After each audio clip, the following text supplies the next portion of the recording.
Hello नमस्कार दोस्तों, कैसे हैं आप लोग। तो जीडीएस भर्ती के डॉक्यूमेंट वेरिफिकेशन में बहुत बड़ा बदलाव यहाँ पर हो चुका है।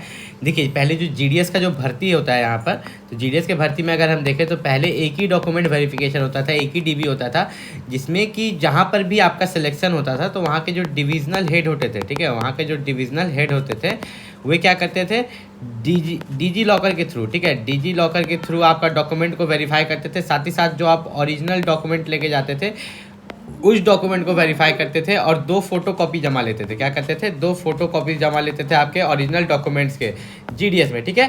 डिविजनल हेड, उस ब्रांच के जो डिविजनल हेड होते थे। लेकिन अब जो है इस चीज़ को चेंज कर दिया गया है, जबकि जब से यहाँ पर देखा जा रहा है कि जो बच्चा का क्लास 10th में जितना परसेंटेज नहीं है फिर भी उतना परसेंटेज भर दे रहा है, तो अब 2 डीबी होगा। एक पहले फर्स्ट डीबी होगा, ठीक है, उसके बाद फिर एक यहाँ पर आपका सेकेंड डीबी होगा। तो यहाँ पर आप देख सकते हैं कि ये 2 डीबी होगा। सबसे पहले जो प्रोसेस चलता था पहला डीबी का, कि आपका जो डिविजनल हेड है, ठीक है, आपका जो डिविजनल हेड है वो आपका डॉक्यूमेंट वेरीफाई करता था, 2 फोटो कॉपी लेता था, ठीक है। तो दो सभी जितना भी डॉक्यूमेंट्स है सबका 2 जेरॉक्स कॉपी लेगा। साथ ही साथ यहाँ पर जो डिजी लॉकर है उससे आपका डॉक्यूमेंट्स को वेरीफाई किया जाएगा। साथ ही साथ आपका ओरिजिनल डॉक्यूमेंट्स को जो सामने में होगा उसको वेरीफाई किया जाएगा। सेकंड स्टेप में क्या होगा कि दूसरा एक ऑफिसर जिसका नाम है यहाँ पर, देखिए उसका नाम यहाँ पर अलग है, उसका नाम है इंगेजिंग, क्या है, इंगेजिंग अथॉरिटी, ठीक है, इंगेजिंग अथॉरिटी उनका नाम है। या उनको बोल सकते हैं नोडल ऑफिसर। क्या बोल सकते हैं, नोडल ऑफिसर उस सर्कल के, nodal officer of the circle, ठीक है।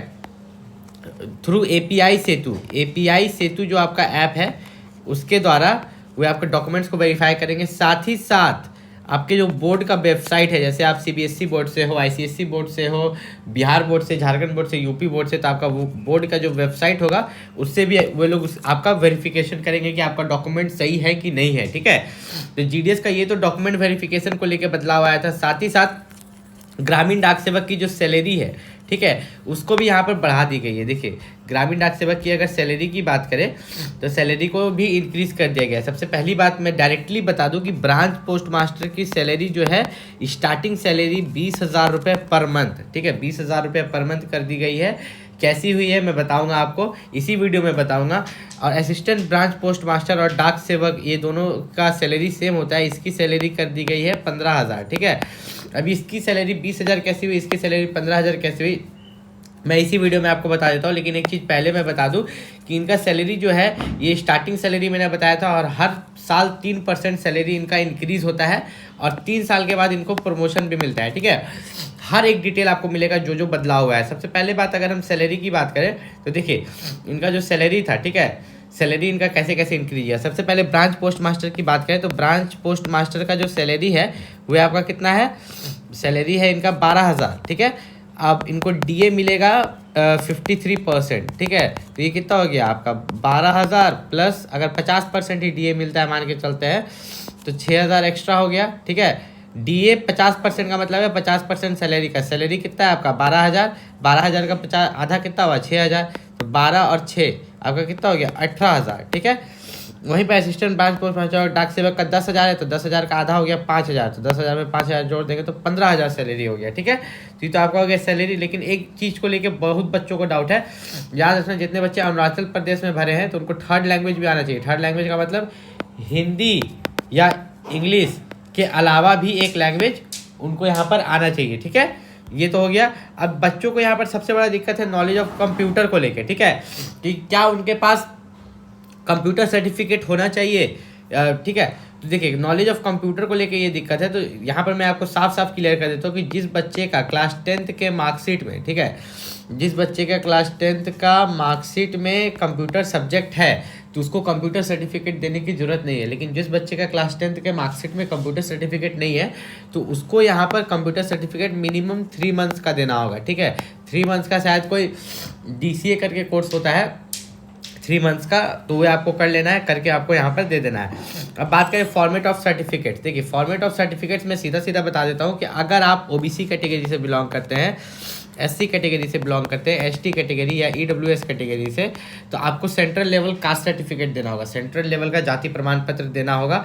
अगर आप नहीं दे पाते, और याद रखिएगा जिस दिन आपका रिजल्ट निकलेगा, ठीक है, जिस दिन आपका रिजल्ट निकलेगा उससे 15 दिन के अंदर में आपका डॉक्यूमेंट वेरिफिकेशन करा लिया जाएगा, ठीक है।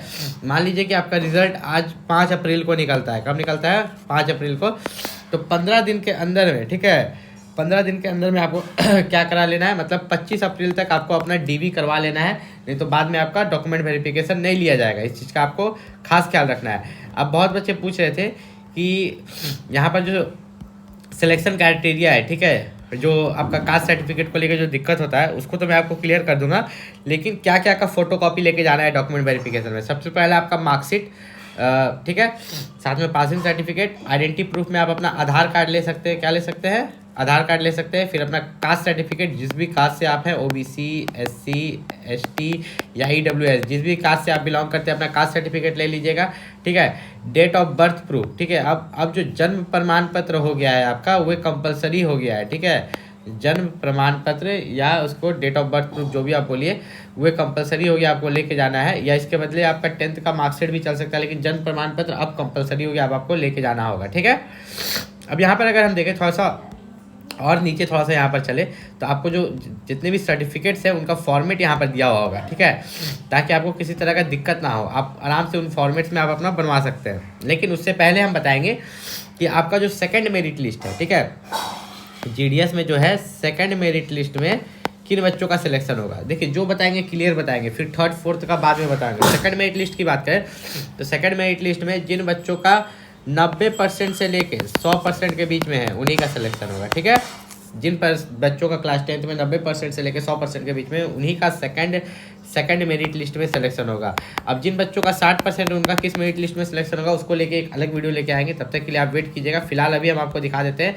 देखिए ये है format of SC ST certificate, जाति प्रमाण पत्र का, एनेक्सर 5 के अंदर under the government of India. ये चीज़ आपके कास्ट सर्टिफिकेट के ऊपर में लिखा हुआ है, मतलब अगर कास्ट सर्टिफिकेट सही है। अगर OBC की बात करें तो OBC में भी सेम है, यहाँ पर format of certificate to be produced by other backward classes, मतलब OBC applying for the appointment of post under the government of India. तो आपका यही चीज़ मेन यहाँ पर लिखा होना चाहिए। देखिए मैं लाल से इसको कर देता हूँ, ठीक है, under the government of India, ठीक है, ये चीज़ लिखा हुआ होगा आपके कास्ट सर्टिफिकेट में, तो मतलब कि आपका कास्ट सर्टिफिकेट सही है। जितने भी बच्चे यहाँ पर GDS का फॉर्म भरे, चैनल को सब्सक्राइब करके रखिएगा लेटेस्ट अपडेट के लिए। मिलते हैं अगले